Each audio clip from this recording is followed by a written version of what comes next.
আসসালামু আলাইকুম। জলপাইয়ের এক অন্যরকম আচারের ভিডিওতে আপনাদের সবাইকে স্বাগতম। অনেকে অনেক রকম করে আচার তৈরি করে, আমি একটু অন্যরকম করে তৈরি করার চেষ্টা করলাম, সম্পূর্ণ আমার নিজের মতো করে। 5 ফোড়ন শুকনা মরিচ তেলে গুঁড়ো করে নিলাম।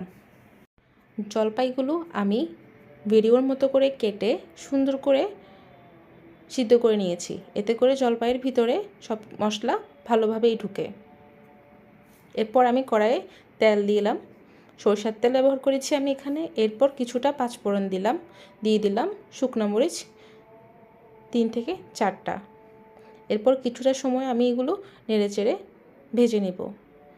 এরপর দিয়ে দেব বেশ খানিকটা চিনি, আমি 1 কাপের মতো চিনি ব্যবহার করেছি এখানে। এরপর আমার অল্প সিদ্ধ করে রাখা জলপাইগুলো দিয়ে দিব।